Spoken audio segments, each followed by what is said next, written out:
Je ne suis pas revenu par amour. Je suis revenu pour qu'il ne puisse plus mentir. J'avais 11 ans quand ma mère, Hélène Whitmore, se penchait sur le siège avant de notre break et m'a dit, juste pour l'été, ma puce, 3 mois, maximum. Mon père, Denny, n'a rien dit. Il gardait les yeux rivés sur la route de gravier qui serpentait comme une cicatrice dans les collines de l'Ohio. Sa mâchoire était serrée, ses mains trop fermes sur le volant. Ils m'ont déposé devant une ferme qui semblait n'avoir pas été repeinte depuis les années 1960. 2 étages, toit brun. La balancelle de la véranda était penchée d'un côté. Ça sentait la sève de pain et les vieilles machines. Je me souviens du vent qui tirait sur mon manteau, du sac marin qui m'entaillait l'épaule, et du fait que personne ne m'ait regardé dans les yeux lorsque la porte d'entrée s'est ouverte.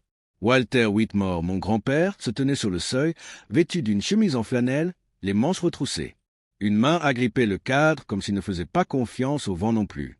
Il n'était pas grand, mais il paraissait solide, comme si la maison allait s'écrouler avant lui. Il hocha la tête et dit « Eh bien, tu ferais mieux d'entrer. » Hélène m'embrassa sur le sommet de la tête sans la toucher. Denny fit un signe de la main. Je me retournai, m'attendant à au moins un regard en arrière. Il n'y en eut pas. Le chariot démarra, les pneus crissant jusqu'à ce que le bruit disparaisse. À l'intérieur, la maison craquait comme si elle avait des poumons. Le salon était sombre, rempli de livres empilés sous les pieds des meubles pour équilibrer l'inclinaison. Les murs étaient tapissés d'étagères, de cadres poussiéreux et d'un coucou qui toussait toutes les heures au lieu de sonner. Walter ne me fit pas de câlin. Il désigna l'escalier et dit « Ta chambre est à l'étage. C'est celle avec la vieille radio. » Ce n'était pas vraiment une pièce. Juste un lit de camp, un tapis usé jusqu'à la corde et une fenêtre donnant sur des champs si plats qu'on aurait dit le ciel. Mais sur la table de chevet se trouvait une lampe de poche et une petite serviette pliée. Quelqu'un l'avait anticipé. Je tenais cette lampe torche comme une main. Cette première nuit, j'étais au lit, les chaussures aux pieds. J'imaginais sans cesse qu'ils frapperaient à la porte, s'excuseraient, diraient qu'il y avait eu une erreur, qu'ils avaient fait demi-tour à la dernière station-service. J'ai regardé par la fenêtre si longtemps que la lune glissait sur la vitre comme un murmure, mais aucune lumière ne pénétrait dans l'allée. Aucune voix ne m'appelait. Au matin, la serviette était toujours pliée. La maison était silencieuse, à l'exception d'une radio dans la cuisine qui diffusait du vieux jazz à travers les parasites.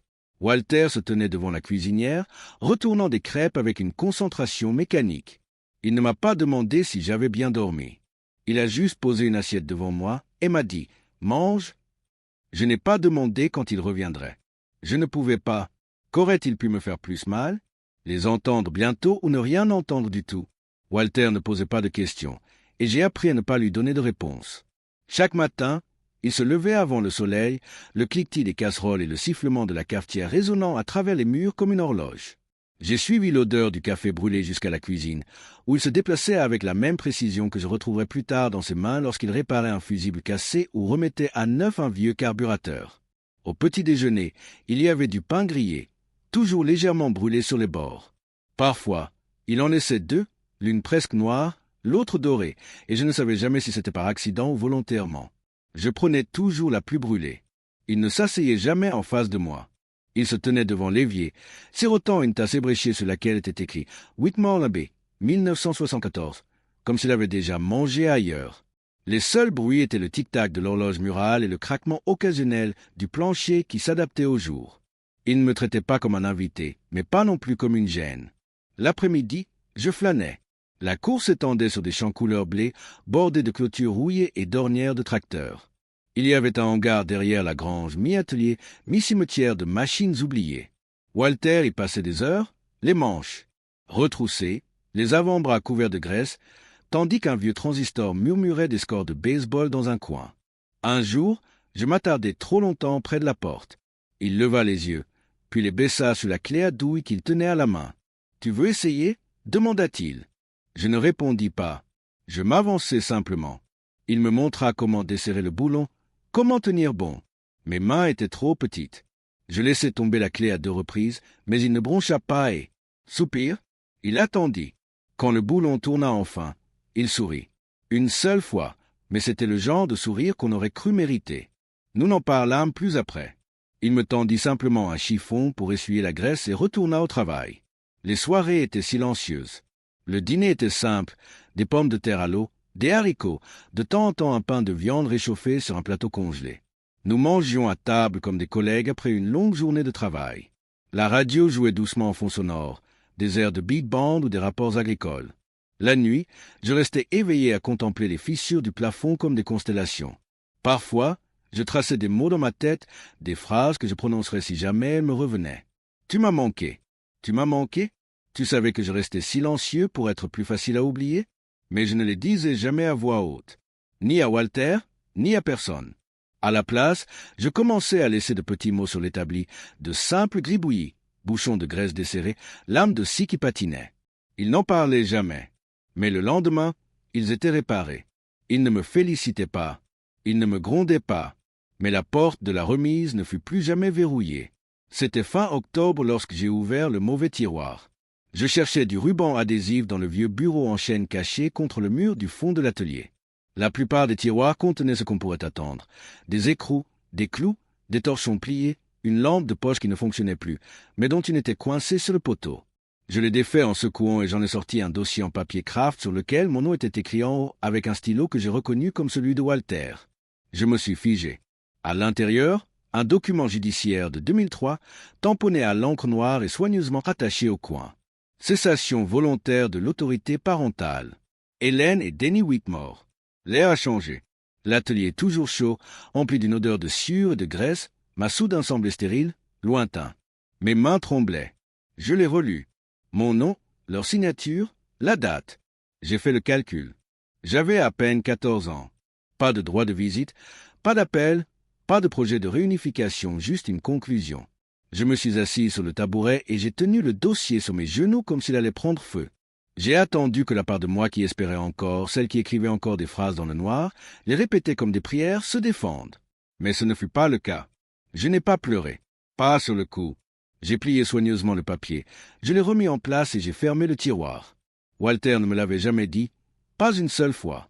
Et pourtant, il l'avait conservé, caché là où je pourrais éventuellement le retrouver. Je ne lui ai pas demandé pourquoi. J'avais peur qu'il me dise ce que le tribunal avait déjà. On vous laisse partir. Ce soir-là, il a préparé du chili, brûlé le fond comme toujours. J'ai remué le mien en le tournant lentement, regardant les paillettes de poivre flotter. Il n'a pas remarqué mon silence.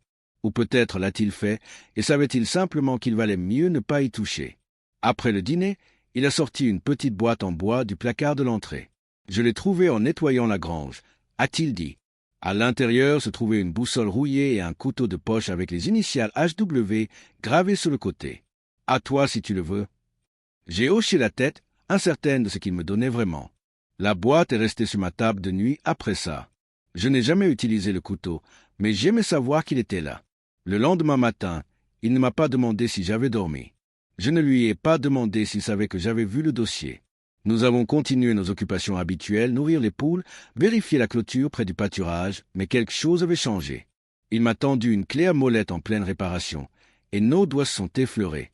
L'espace d'une seconde, j'ai cru qu'il allait dire quelque chose.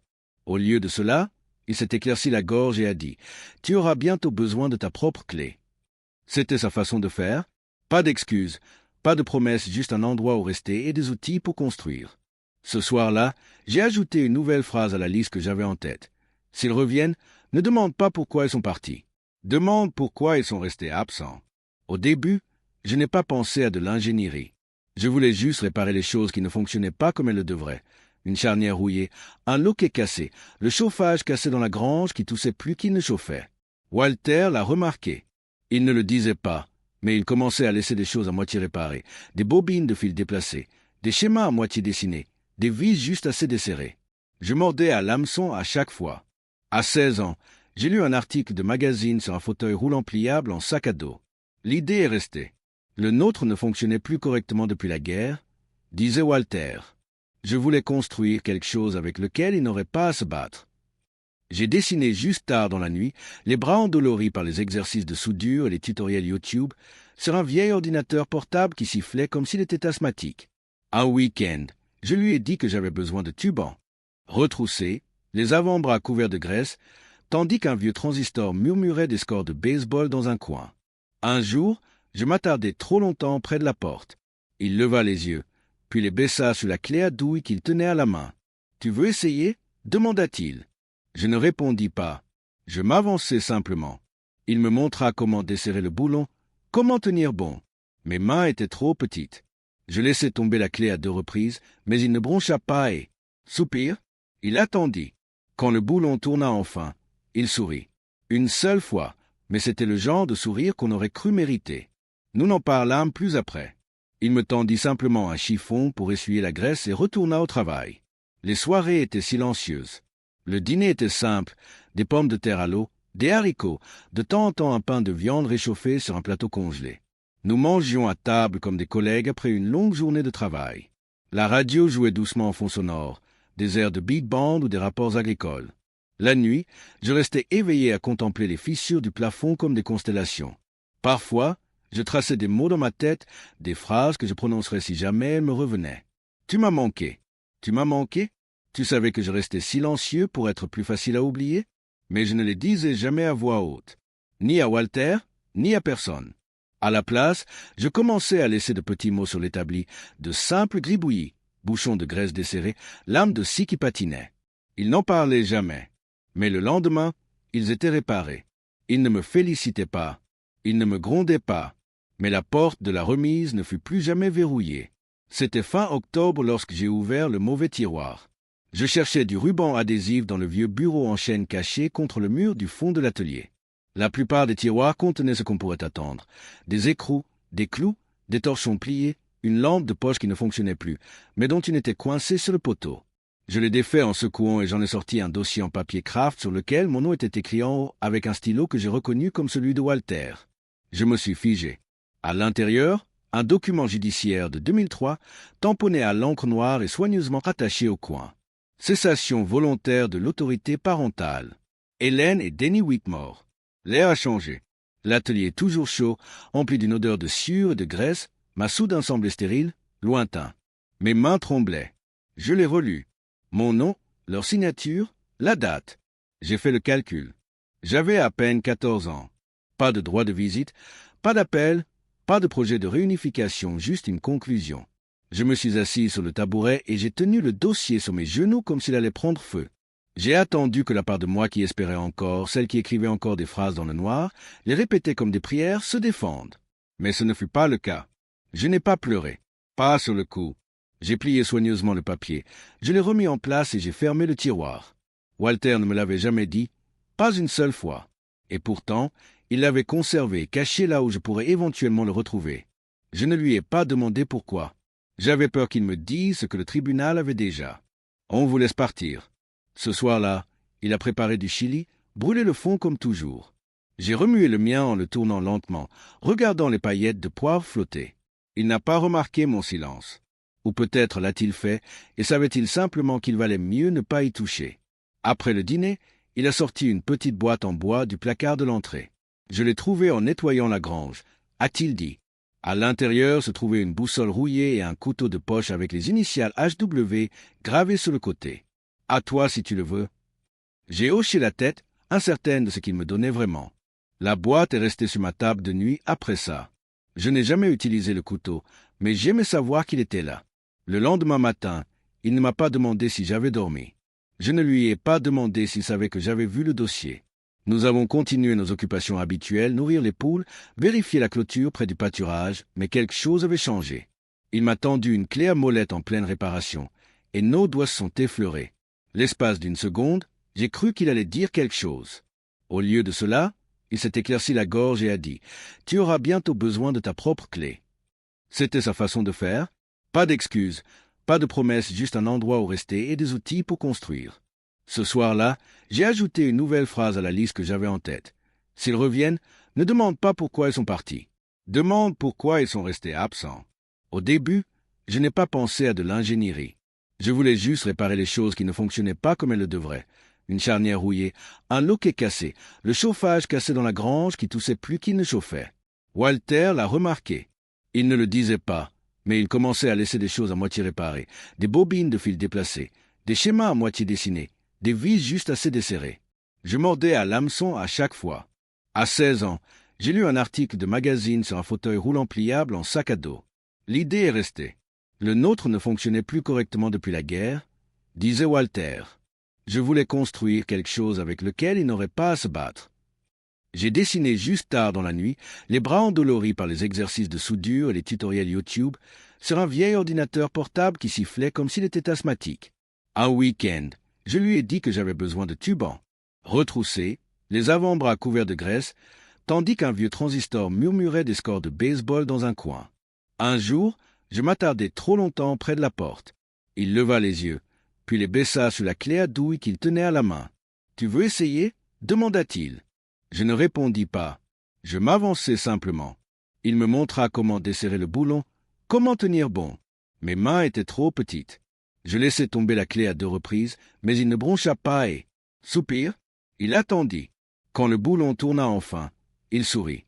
Une seule fois, mais c'était le genre de sourire qu'on aurait cru mériter. Nous n'en parlâmes plus après. Il me tendit simplement un chiffon pour essuyer la graisse et retourna au travail. Les soirées étaient silencieuses.